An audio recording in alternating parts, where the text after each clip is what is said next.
मैसी मेरे साथ दुआ साहब मौजूद है। बातचीत करते हैं जिस तरीके से संसद में 50 साल पुराना इमरजेंसी के ऊपर बात चल रहा है, लेकिन वही बात करें नीट पेपर देने वाले बच्चे लगातार प्रोटेस्ट कर रहे हैं। वो कह रहे हैं कि पेपर को रद्द कर दिया जाए और लगातार वो लोग संसद घेराव के लिए जो जंतर मंत्र है वहाँ पर प्रोटेस्ट चल रहे हैं। लेकिन मोदी जी परीक्षा में बातें जरूर करते हैं, लेकिन नीट पेपर लीक के ऊपर कोई भी बात नहीं कर रहे। दुआ साहब, इस मुद्दे को किस नजर से देख रहे हैं आप? जर्नलिस्ट महोदय, आप सबके चैनल को मैं अभिनंदन करते हुए सिर्फ ये कहना चाहूँगा कि जो सरकार जो आज हमारे नौनिहाल बच्चे जो भविष्य के धरोहर होते हैं, चाहे वो लीडर के बच्चे हों, डॉक्टर इंजीनियर के बच्चे हों, सब बच्चे हैं और यही देश का संविधान को बचाने में, देश को चलाने में इनका अहम भूमिका होता है।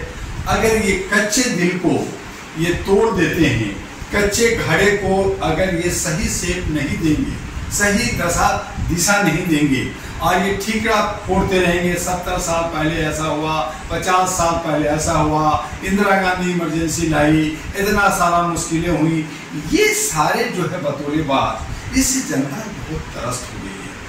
आज ये कह रहे हैं कि भाई मैं जनता को तो बहुत बतौलाबाजी दिया, मैंने बहुत झूठ बोला, मैंने बहुत जो है इनको ताली थाली बजवाया, 15 लाख देने की बात किया, सब बोला, फिर भी मुझे जीता। तो ये जीते नहीं है, ये गलतफहमी में या कहीं ना कहीं चोरी डकैती उल्टा पुल्टा कर करके जनता को जो लगा कि मैं कुछ को जिताऊं कुछ को हराऊं, वहां पे ये लंगड़ी सरकार बनी है। तो ये लंगड़ी सरकार को समझना चाहिए कि जनता भोली भाली है। हमारे जो है बच्चे जो नीट से डॉक्टर बनते हैं, वही डॉक्टर एक प्राइम मिनिस्टर का कभी अगर बीमार होगा तो एम्स में उसका इलाज करेगा, वही सारे कैबिनेट के इलाज करेगा। अगर वो बच्चा डॉक्टर ही नहीं है, वो एक सर्टिफिकेट लेकर के गया है, तो उस प्रधानमंत्री का स्वास्थ्य का खतरा कौन मोल लेगा? ये सारा अगर वीवीआईपी कल्चर की बात करते हैं, डॉक्टर गलत जाएगा, हमारे जो है जजेस गलत बनेंगे, हमारे आईएएस आईपीएस गलत बनेंगे, तो पूरी व्यवस्था चरमरा जाएगी हिंदुस्तान की। ऐसी सूरत में देश के कम से कम प्रधानमंत्री और जो कैबिनेट मिनिस्टर हैं, जो जिम्मेदार हैं, जो चाहे वो कुछ चंद लोगों से बनते हैं वो अलग बात है, लेकिन जब प्रधानमंत्री का शपथ लेते हैं तो वो 141 करोड़ की जनता के प्रधानमंत्री होते हैं। और उस नाते जैसे एक मंदिर के अंदर एक भगवान है तो वो तमाम जनता का भगवान है, एक का नहीं है, सबका होता है। तो उसी तरह से हमारे जो सेवक हैं, जो चौकीदार हैं, जिन पे हमारी आस्था होती है, उनको बच्चों पे ध्यान रखना चाहिए। और अगर इस तरह से बतौलाबाजी करते हैं तो ये भविष्य के साथ खेल रहे हैं, भारत को कहीं घाटे में ले जा रहे हैं। कानून बना के लेके आए हैं। देखिए, ये कुछ भी कर सकते हैं, ये कहते हैं कि मैं मोदी है तो मुमकिन है मैं कुछ भी करूंगा, मैं बोल के भी करूंगा, खामोश होकर भी करूंगा, लेकिन ये हमारा देश बिगड़ रहा है। हमारा जो नौनिहाल बच्चे हैं जिनको बहुत कुछ देना चाहिए, वो विदेशों में जा रहे हैं। जो अच्छे जो कैरेक्टर है, जो अच्छे जो विलक्षण शक्ति रखते हैं, वो सब विदेशों में जा रहे हैं। तो हमारा देश के अंदर कचड़े रह जाएंगे और उस कचड़े से हम जो है सनातन क्या उससे और नीचे चले जाएंगे, हम गरीब हो जाएंगे। जो इनकी मंशा है कि हम सभी को गरीब कर दें, सभी को अशिक्षित कर दें, सभी को असुरक्षित कर दें, सभी को स्वास्थ्य जो है बीमार रहे, तो ये इस तरह की मानसिकता रखने वाले राजा नहीं हो सकता।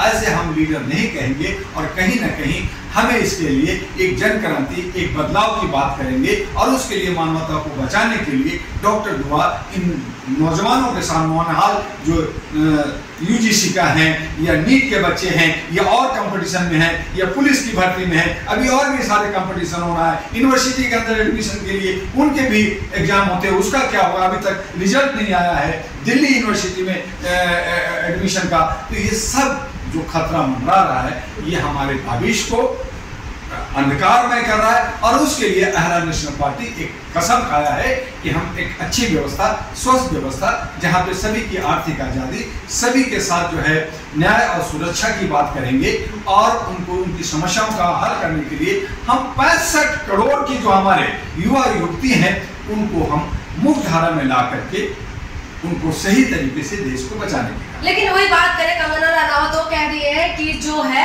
उनके मूवी आ रहे हैं इमरजेंसी, वो कह रहे हैं कि अब कांग्रेस का पोल टिक खोलेगी। और इस मुद्दे पे इमरजेंसी के ऊपर जिस तरीके से जोर शोर से बीजेपी नेता कह रहे हैं, लेकिन पेपर लीक के लिए बिल्कुल शांत बैठे हुए। जलिश महोदया कंगना रनावत रील की हीरोइन है, एक व्यवसाय है, वो पैसा कमाती है, अपनी पिक्चर को चलाना चाहती है, वो रील की है, रियल नहीं। तो रियल हीरो वो बनता है जो समाज के लिए, देश के लिए काम करता है। कंगना रनावत को पैसा दीजिए, पिक्चर में काम करवा लीजिए, खेल लीजिए, डांस भी कर दीजिए, कुछ भी कर दीजिए। तो ऐसे लोग हमारे समाज को सही और दशा दिशा नहीं दे सकता।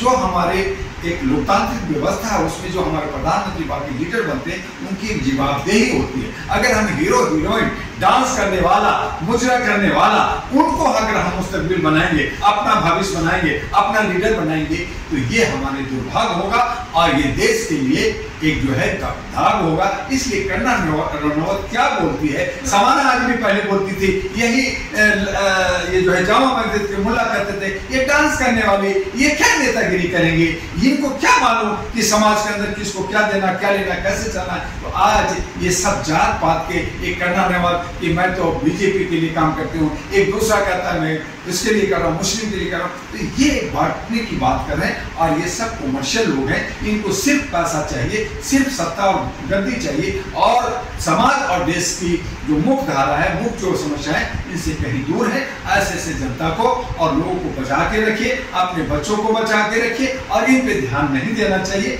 इसलिए आज मीडिया चटकारा लेती है टीआरपी बढ़ाने के लिए। जो मोदी मीडिया है, जो इस तरह की परोस रही है, ये भी बहुत ही खतरे की घंटी है। तो हमें इससे बचना होगा और अच्छे सच्चे जो सोशल मीडिया है, उनको हमें आगे बढ़ा करके और सही दशा देते हुए अपने समाज को और अपने देश को बचाने का काम करें। मोदी जी परीक्षा में बात करते हैं, परीक्षा में चर्चा करने के लिए चले जाते हैं, लेकिन वही मोदी जी है पेपर लीक की वजह से बच्चे कितने दिन से रोड पे है, लेकिन उसमें कुछ भी नहीं बोल रहे। अजीब बात है, मैं इसीलिए कह रहा हूँ, अजीब दास्तान है जलिश महोदया कि देश के प्रधानमंत्री बच्चों से क्लास लेते हैं, मन की बात करते हैं, वो कहते हैं कि आप क्लीन रहो, आप ईमानदार रहो, हम शाइनिंग इंडिया देंगे, हम डेवलप इंडिया देंगे, हम आपको जो है बुलेट ट्रेन देंगे, हम आपको चप्पल है तो हम आपको प्लेन में घुमाएंगे, हम आपको हर सुविधा देंगे, अच्छे बच्चे बनो। और वो क्लास भी लेते हैं कई जगह, स्कूल में, कॉलेज में, और ऑनलाइन ऑफलाइन लेते हैं। और वही लोग और उन्हीं के टीम पेपर लीक कर करके जो क्लीन लेयर से चंद लोगों को, जैसे नीट है फॉर एग्जांपल, नीट में इस साल 23 से 24 लाख बच्चे ने एग्जाम दिया। अब पूरा एडमिशन इंडिया में जो होता है वो 2 लाख से ज्यादा बच्चे का नहीं होता है। तो जो फेल होने वाले बच्चे हैं, जो पैसे वाले हैं, वो पैसा दे करके पास हो गया, 720 ले आए, अब वो 2 लाख लोग हो गए, तो एडमिशन तो उनका होगा ना। और जो मेन योद्धा है, जो मेन योग्यता रखते हैं, वो फेल हो जाएंगे, उनका एडमिशन नहीं होगा, वो फिर से तैयारी करेंगे, वो 21-22 लाख जो है नीचे चल जाता है उसका भविष्य। जो अच्छे डॉक्टर मिलना था वो नहीं मिलेंगे, देश को क्या मिलेंगे, गलत डॉक्टर मिलेंगे। तो इसकी जिम्मेदारी भारत के प्रधानमंत्री को और शिक्षा मंत्री को और जो कैबिनेट सब है, इनको जिम्मेदारी लेनी चाहिए। आज न्यायपालिका भी उसको कहा मैं सुनूंगा, अरे क्या सुनूंगा, तुम लीडरों को सुनते हो। वीआईपी कल्चर देश के अंदर बना रखा है, वीआईपी के लिए आपका कानून अलग है। और जब बच्चे हमारे नौजवान मर रहे हैं, पूरे हिंदुस्तान में धरना प्रदर्शन आंदोलन हो रहा है, तो आपको सुनने के लिए आप 8 जुलाई को सुनूंगा, क्यों सुनूंगा? आप किसी लीडर को 2 बजे रात में सुनेंगे, बच्चों का भविष्य है। आप 2 बजे रात में डिसीजन लीजिए, सब कैंसिल करो, फिर से एग्जाम दो और उसमें जितने भी खर्चे हैं वो सरकार उठाएगी, वो NTA उठाएगी, जो एजेंसी है वो उठाएगी। तो नहीं, ये धंधा कर रहे हैं, पैसा इकट्ठा कर रहे हैं। जिन लोगों को पकड़ा है, जहां जहां इंक्वायरी हुई, अब उत्तराखंड से, बिहार से, गुजरात से, आपका हरियाणा से, आपको महाराष्ट्र से, हर जगह से वो चोर मिल रहा है। जिन लोगों ने पेपर लीक किया, बिहार के हजारीबाग से वो आदमी पकड़ा जा रहा है, वो मुखिया है, कौन है, जैसा पकड़ा गया है, उसके बाद भी आप आके बात करते नहीं साहब, ऐसा कुछ नहीं हो रहा। तो इसका मतलब है कि आप देश को डार्क में ले जा रहे हैं। तो मेरा कहना है कि देश के प्रधानमंत्री जहां कहते हैं कि मेरी गारंटी है, जहां कहते हैं कि ये मेरे बच्चे हैं और उनको क्लास लेते हो, उनको सिखाते हो, तो आप शिक्षा कैसा दे रहे हो, ये तय करना होगा कि शिक्षा आप डार्क वाले दे रहे हो, आप उसको गलत रास्ते पे ले जाना चाहते हो या उसकी भविष्य बनाना चाहते हो। अभी अभी आपने नालंदा विश्वविद्यालय का उद्घाटन करके आए हैं, एक विश्व का बड़ा यूनिवर्सिटी। क्या ऐसे ही बच्चों को निकालना चाहते हैं जो देश को बर्बाद करेगा, या अच्छे सच्चे जो विश्व में नाम कमाएगा, विश्व गुरु हमारा देश बनेगा? और तब बनेगा जब हमारा शिक्षा जो है स्वतंत्र और पारदर्शिता के साथ और ईमानदारी के साथ जो हमारी योग्यता रखता है वो सामने आएगा। तो ये करने के लिए देश के प्रधानमंत्री जो कहते हैं मुमकिन है, तो वो मुमकिन करके दिखाएं, तभी वो विश्व गुरु बनेंगे। और नहीं तो जो इमेज उन्होंने खराब किया है वो और गिरेगा और कहीं ना कहीं विश्व में हंसाई होगी। और जो मोदी जी इतिहास रचना चाह रहे थे, वो एक इतिहास काला अक्षरों में लिखा जाएगा कि इससे ज्यादा भ्रष्ट, इससे ज्यादा गिरा हुआ, इससे ज्यादा नौजवानों को बर्बाद करने वाला, बेचने वाला, आप जो है चंदा दो धंधा दो वाला, ऐसा प्रधानमंत्री हमारे 76-80 साल में नहीं मिला। तो आप 70 साल की लड़ाई की बात करो, 50 साल इमरजेंसी की बात करो। अरे अपना करो ना, अपना इमेज बनाओ ना, आप कुछ कर करके आप ख्याति प्राप्त करो ना।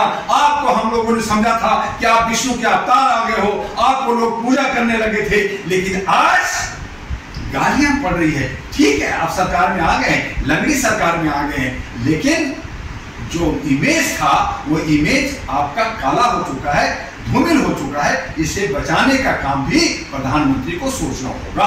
बहुत बहुत धन्यवाद। ये थे हमारे साथ दुआ साहब। आपने सुना है क्या कुछ कहा है, इस वीडियो के बारे में आपका क्या राय है, हमें कमेंट करके बताइएगा। बहुत बहुत शुक्रिया।